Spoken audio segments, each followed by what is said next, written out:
من شرور أنفسنا ومن سيئات أعمالنا من يهده الله فلا مضل له ومن يضلله فلا هادي له ونشهد أن لا إله إلا الله وحده لا شريك له ونشهد أن سيدنا ومولانا محمدا عبده ورسوله أما بعد أعوذ بالله من الشيطان الرجيم بسم الله الرحمن الرحيم يا أيها الذين آمنوا اتقوا الله حق تقاته ولا تموتن إلا وأنتم مسلمون وقال الله تبارك وتعالى يا أيها الذين آمنوا اتقوا الله وقولوا قولا سديدا يصلح لكم أعمالكم ويغفر لكم ذنوبكم ومن يطع الله ورسوله فقد فاز فوزا عظيما وقال الله تبارك وتعالى يا أيها الناس إنا خلقناكم من ذكر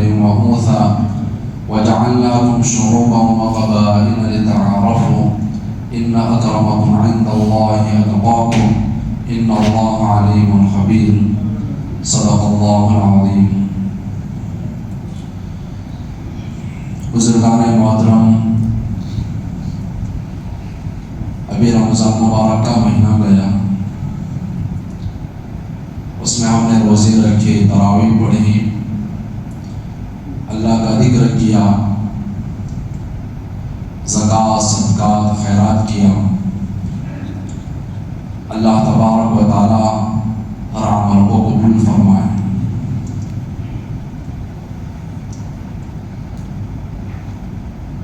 اور موت تک رمضان کے اندر ہم جو اعمال کرتے ہیں، رمضان کے علاوہ مہینوں کے اندر بھی ان اعمال کو کرنے کی اللہ توفیق عطا فرمائے۔ ہماری ایک عادت ہوتی ہے کہ ہم رمضان کے اندر اچھے خاصے پابند ہوتے ہیں، لیکن جیسے ہی رمضان مبارک کا مہینہ جاتا ہے، جیسے ہی عید کا چاند نظر آتا ہے، اسی وقت سے ہماری زندگیوں کے اندر سے وہ اعمال نکل جاتے ہیں۔ حالانکہ قرآن کریم کی تلاوت، 5 وقت نمازوں کا اہتمام، یہ پورے سال کرنا چاہیے،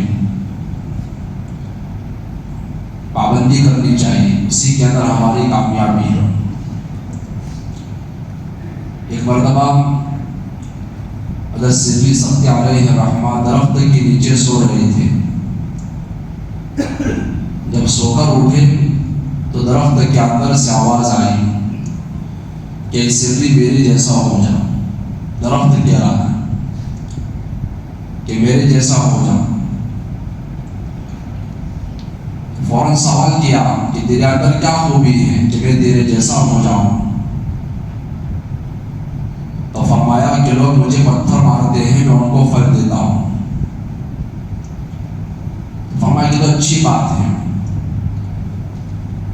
ہمارے مقابلین خالص چٹپٹی باتوں کے اوپر اکتفا نہیں کر لیتے ہیں، آگے کی رہبری حاصل کرتے ہیں۔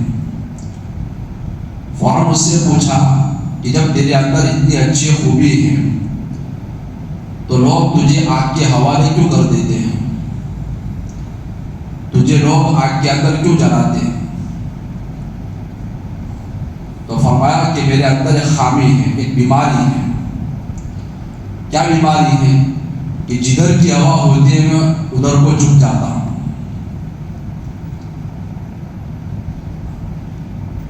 اس کی وجہ سے لوگ مجھے آگ کے حوالے کر دیتے ہیں۔ اس لیے عمل کے اندر پابندی ہونی چاہیے، جدھر کی ہوا ادھر کا رخ یہ اچھی چیز نہیں ہے۔ پابندی کے اوپر اللہ تبارک و تعالی عمل کے اثرات کو ظاہر کرتا ہے، اس کے فائدے آدمی کی زندگی کے اندر نظر آتے ہیں۔ تو خیر اللہ تبارک و تعالی ہمارے اعمال کو قبول فرمائے۔ رمضان مبارک کا مہینہ جو تھا وہ ہم کو بہت سارے سبق پڑھا کر گیا، اور سب سے بڑا جو سبق ہے وہ تقوی کا سبق ہے۔ ہماری زندگیوں کے اندر تقویٰ آئے، ہماری زندگی کے اندر اللہ کا خوف آئے، اللہ کا ڈر آئے۔ اس لیے دیکھو رمضان کے مہینے کے اندر آدمی صبح صادق سے لے کر غروب آفتاب تک حلال چیزوں سے بھی دور رہتا ہے، اور حلال چیزوں سے دور رہنا اس کے لیے آسان ہو جاتا ہے، کوئی مشکل نہیں ہوتا۔ پھر اس کے اندر اچھے سے اچھا پینے کے لیے پھل فروٹ ہے، لیکن آدمی صبح صادق سے لے کر غروب آفتاب تک اس کو نہیں کھاتا ہے۔ حرام نہیں ہے، حلال ہے، یہ اللہ نے مشق کروائی اور آسان ہے، اس سے اندازہ ہوتا ہے کہ آسان ہے۔ تو ہم حلال چیزوں سے اگر ہم رک سکتے ہیں تو رمضان کے علاوہ مہینوں کے اندر ہم حرام سے کیوں نہیں بچتے ہیں؟ سوچنے کی بات ہے کہ ہم اس کو دل پر نہیں لیتے ہیں، اپنی زندگیوں کے اندر تقویٰ پیدا کریں، اللہ کا خوف پیدا کریں۔ تقویٰ اور بھلائی کی جڑ ہے۔ اس آدمی کی زندگی کے اندر سے اللہ کا خوف نکل جاتا ہے، اللہ کا ڈر نکل جاتا ہے، اس آدمی سے کوئی خیر کی امید نہیں کی جاتی ہے، اس آدمی سے ہمیشہ شر ہی صادر ہوتا ہے، اس آدمی سے ہمیشہ برائی نکلتی ہے، کہ نڈر ہو چکا ہے، یہ خوف ہو چکا ہے اللہ سے۔ اس لیے دیکھو دنیا کے اندر جو حالات بنے ہوئے ہیں، جو مصائب ہیں، وہ اسی کی بنیاد پر ہے۔ انسانیت ختم ہو چکی ہے، لوگ انسان کے خون کے پیاسے ہو چکے ہیں، یہ سب اسی کی بنیاد کے اوپر ہے کہ اللہ کا خوف نہیں ہے، اللہ کا ڈر نہیں ہے۔ اس آدمی کی زندگی کے اندر اللہ کا ڈر ہوتا ہے، اللہ کا خوف ہوتا ہے، تو اللہ تبارک و تعالیٰ قرآن کریم کے اندر فرماتا ہے وَمَن يَتَّقِ اللَّهَ يَجْعَلْ لَهُ مَخْرَجًا، کہ جو آدمی اللہ سے ڈرے گا اللہ تبارک و تعالیٰ اس کے لیے تنگیوں میں سے راستہ نکالے گا، تنگیوں میں سے بند راستے کھلے ہوئے نظر آئیں گے، جہاں سے نہیں ہوتا ہے اللہ تبارک و تعالیٰ وہاں سے کام کر کے دکھلائے گا۔ لیکن شرط یہ ہے کہ ہم اللہ کا خوف پیدا کریں، اور آگے فرمایا وَيَرْزُقْهُ مِنْ حَيْثُ لَا يَحْتَسِبُ، کہ جو آدمی اللہ تبارک و تعالیٰ سے ڈرے گا، تقوی اختیار کرے گا، اللہ تبارک و تعالیٰ اس کو ایسی جگہ سے روزی پہنچائے گا کہ اس کو وہم و گمان بھی نہیں ہوگا، اس کا دماغ بھی نہیں جائے گا، ایسی جگہ سے اللہ تبارک و تعالیٰ اس کو روزی پہنچائے گا۔ ایک آدمی کے 4 بیٹے تھے، 4 میں سے ایک نے 3 بھائیوں سے کہا دیکھو ہمارے ابا جان بیمار ہو چکے ہیں، اگر آپ لوگ اس شرط پر ان کی خدمت کرو کہ ان کے انتقال کے بعد ان کے میراث میں سے کچھ نہیں دیں گے تو ان کی خدمت کرو، اگر آپ تیار نہیں ہو تو میں تیار ہوں۔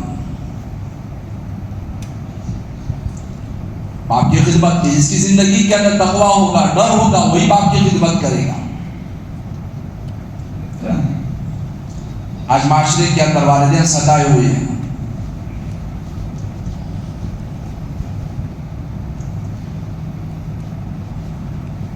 تو کہا کہ ٹھیک ہے تو کر دے خدمت، ہم نہیں کرتے۔ تو چوتھے بھائی نے باپ کی خدمت کرنا شروع کی، آخر میں باپ کا انتقال ہی ہو گیا۔ اب وہ چوتھے بھائی کے خوف کے اندر باپ کے انتقال کے بعد کوئی کہہ رہا ہے کہ فلاں جگہ پر 100 درہم لے آؤ، خوف میں دیکھا، اب خوف کے اندر ہی پوچھ رہے ہیں کہ برکت ہے اس میں، فرمایا کہ اس میں برکت نہیں ہے، تو کہا کہ نہیں لینا۔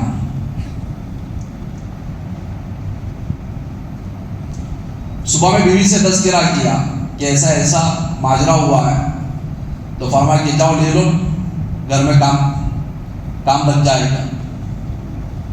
کہا کہ اس میں برکت نہیں ہے اس لیے میں نہیں جاتا. ٹھیک ہے.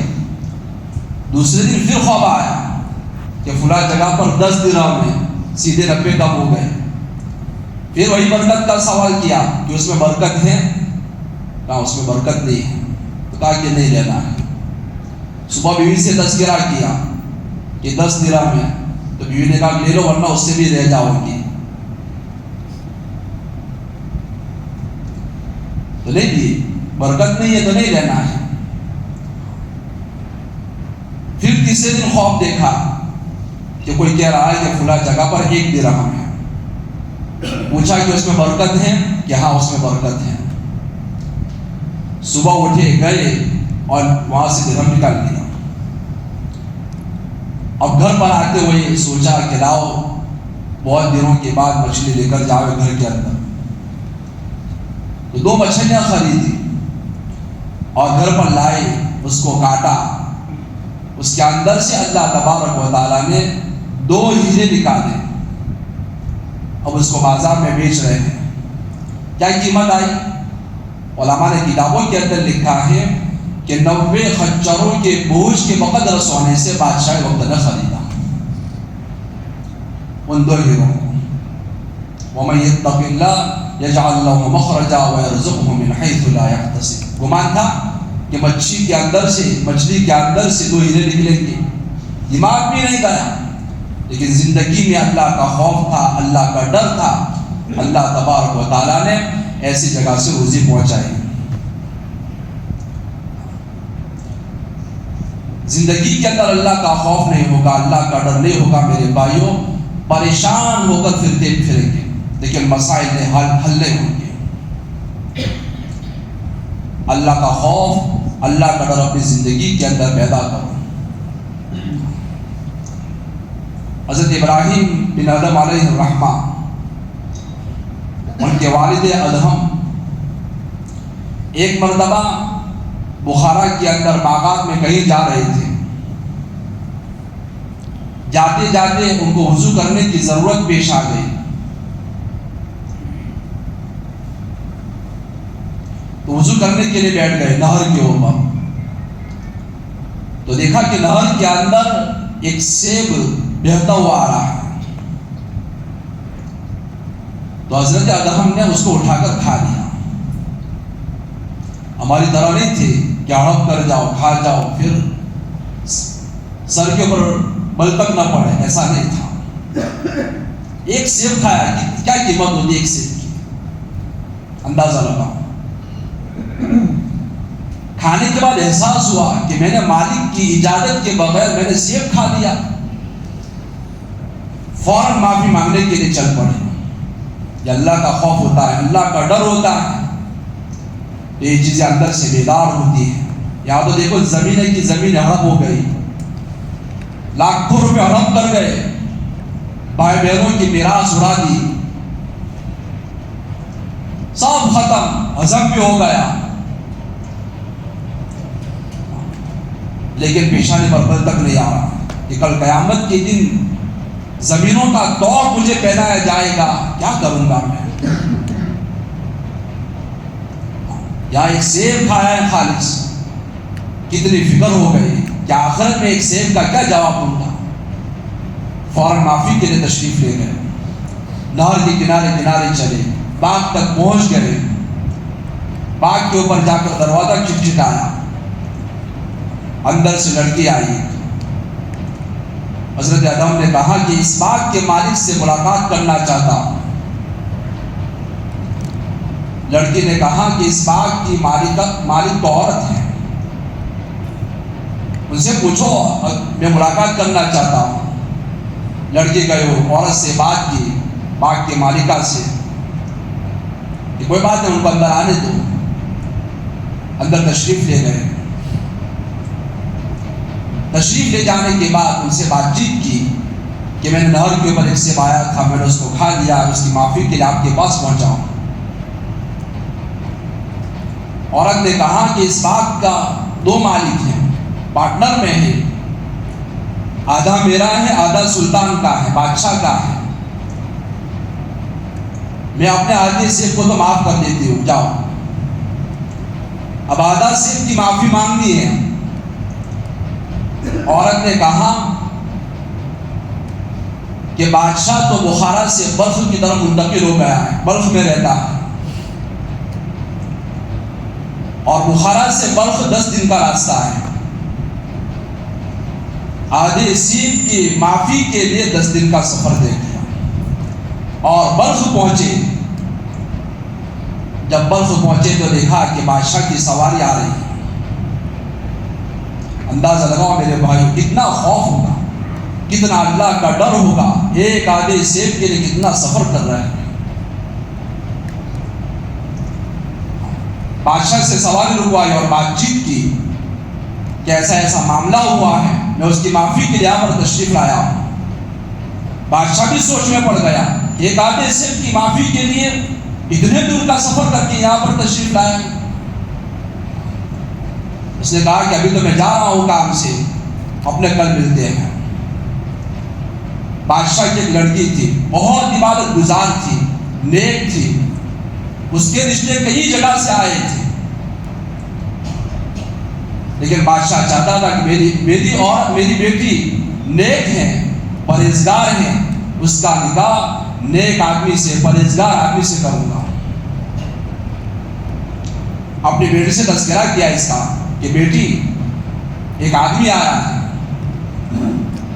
اور آدھے سیب کی معافی مانگنے کے لیے آیا ہے، اس سے اچھا پرہیزگار کون ہوگا؟ اگر تو چاہے تو میں تیرا نکاح اس سے کر دوں۔ بیٹی تیار ہو گئی۔ اپنے رشتے کے اندر ان چیزوں کو دیکھو، پاک دامنی کو دیکھو، حیا کو دیکھو، مال کو خالص مت دیکھو۔ اتنا بڑا بادشاہ ہے وقت کا، کیا دیکھ رہا ہے؟ پرہیزگاری دیکھ رہا ہے۔ لڑکے کے اندر تقوی ہو، اپنی بیٹی کا نکاح اس سے کروں گا۔ دوسرے دن ادہم کو بلایا اور کہا کہ میں آدھے سیب کو معاف کرنے کے لیے تیار ہوں، لیکن شرط یہ ہے کہ آپ کو میری بیٹی سے نکاح کرنا پڑے گا۔ اصرار کیا آدم نے کہ آدھے سیب کے لیے آپ نکاح کرواتے ہو، ویسے ہی معاف کر دوں۔ کہا کہ نہیں، بہت اصرار کیا، کہا کہ چلو ٹھیک ہے، میں نکاح کے لیے تیار ہو جاتا ہوں۔ ابھی معاف نہیں کیا ہے۔ نکاح کے بعد بیٹی کی رخصتی ہوئی، 7 دن تک ادم اپنی بیوی کے پاس نہیں گئی۔ کیا کر رہی تھی؟ اللہ کی عبادت میں مشغول تھی، مصلی کے اوپر تھی۔ 7 دن کی عبادت کے بعد پھر گئے سلطان کے پاس، بادشاہ کے پاس، کہ بادشاہ سلامت، مجھے معاف کرو۔ فرمایا کہ نہیں، جب تک آپ میری بیٹی سے اجتماع نہیں کرو گے، ازدواجی زندگی قائم نہیں کرو گے، تب تک میں آپ کو معاف نہیں کروں گا۔ چلو یہ بھی شرط مان لیتے ہیں۔ رات کو اپنی بیوی کے پاس گئے، اجتماع ہوا ان کا۔ اجتماع کے بعد غسل کیا آدم علیہ الرحمن نے۔ غسل کے بعد مصلی کے اوپر کھڑے ہو گئے۔ مصلی کے اوپر ہی اتنا خوف، اتنا ڈر طاری تھا کہ اسی کے اندر موت ان کی واقع ہو گئی اور دھڑام سے مصلی کے اوپر گر گئے۔ اسی لڑکی سے حضرت ابراہیم علیہ الرحمہ کی پیدائش ہوئی ہے۔ آپ کو معلوم ہوگا کہ حضرت ابراہیم بن آدم علیہ الرحمہ وقت کے کتنے اللہ کے ولی تھے، کیسے ولی تھے آپ کو معلوم ہوگا۔ اندازہ لگاؤ میرے بھائیوں، ایک معمولی چیز کے لیے معافی مانگنے کے لیے جا رہے ہیں، کتنا خوف ہوگا، کتنا ڈر ہوگا۔ عبداللہ ابن مبارک علیہ الرحمہ، ان کے شاگرد کہتے ہیں قاسم بن احمد علیہ الرحمہ کہ میں ہمیشہ سوچتا تھا کہ ہم بھی نماز پڑھتے ہیں، عبداللہ ابن مبارک بھی نماز پڑھتے ہیں، ہم روزہ رکھتے ہیں، وہ بھی روزہ رکھتے ہیں، ہم صدقات خیرات کرتے ہیں، وہ بھی صدقات خیرات کرتے ہیں، ہم بھی قرآن کریم کی تلاوت کرتے ہیں، وہ بھی قرآن کریم کی تلاوت کرتے ہیں۔ آخر ان کے اندر وہ کون سی چیز ہے جس کی وجہ سے لوگوں کے اندر اللہ تبارک و تعالیٰ نے ان کی مقبولیت رکھی ہوئی ہے۔ کیسی مقبولیت تھی؟ ایک مرتبہ ہارون رشید نے دیکھا کہ لوگ عبداللہ ابن مبارک کی ملاقات کے لیے شوق میں جا رہے ہیں اور ازدحام میں بھیڑ ہے۔ ہارون رشید جیسا بادشاہ متاثر ہونے لگا کہ ان سے ہمارے سے تو یہ لوگ بہتر ہیں، ہم تو لوگوں کو مار پیٹ کر مال دے کر لوگوں کو جمع کرتے ہیں، یہ لوگ بغیر مال کے بغیر مار کے لوگ ان کے بعد جمع ہو جاتے، محبت میں جمع ہو جاتے ہیں، لوگ ان کو اتنا چاہتے تھے۔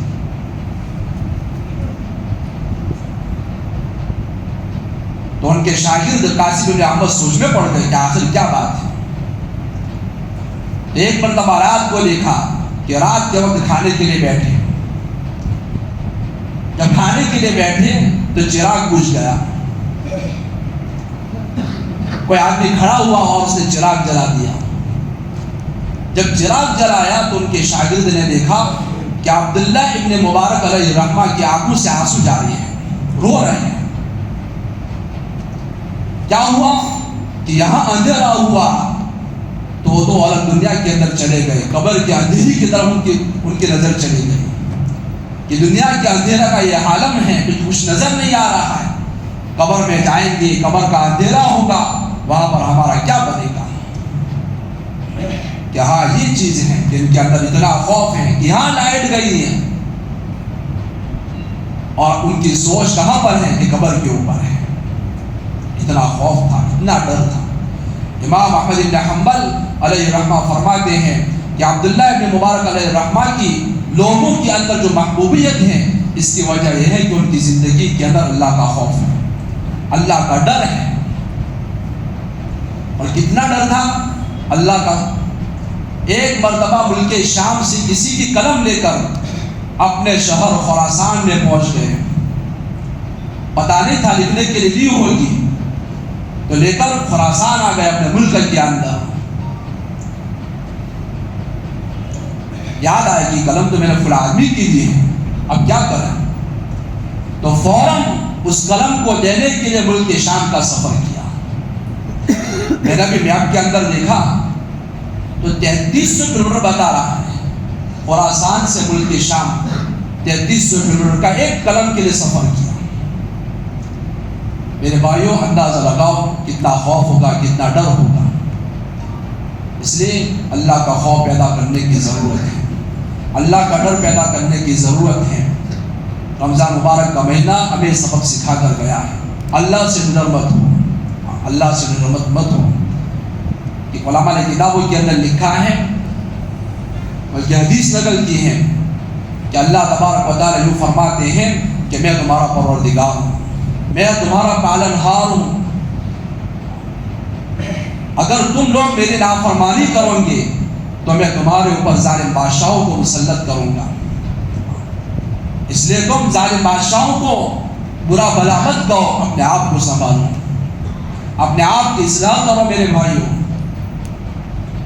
اور جب لوگ اللہ کے فرما بردار ہوتے ہیں تو اللہ تبارک و تعالیٰ ایسے لوگوں ایسے بادشاہوں کو بھی مسلط کرتا ہے، نیک ہوتے ہیں۔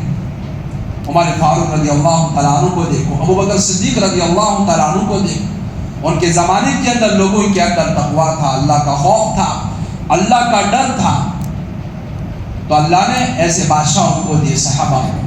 ابو بکر رضی اللہ تعالیٰ عنہ بادشاہ ہونے کے باوجود لوگوں کے جانوروں کے دودھ نکالتے تھے، ان کے خیرخواہی کا ان کے خیرخواہ بنے ہوئے تھے۔ حضرت عمر فاروق رضی اللہ تعالیٰ عنہ چکر لگاتے تھے کہ کوئی پریشان تو نہیں ہے، پریشانیوں کو دور کرنے کے لیے حضرت عمر فاروق رضی اللہ تعالیٰ عنہ چلتے تھے، پھرتے تھے۔ اس لیے اگر ہم یہ چاہتے ہیں کہ مہنگائی دور ہو، حالات دور ہو، اس کے لیے سب سے بڑی چیز ہے کہ اللہ کا خوف پیدا کرو، اللہ کا ڈر اپنی زندگیوں کے اندر پیدا کرو۔ اللہ تبارک و تعالیٰ ہمیں کئی سنی باتوں پر عمل کرنے کی توفیق نصیب فرمائے۔ آمین۔ وآخر دعوانا الحمدللہ۔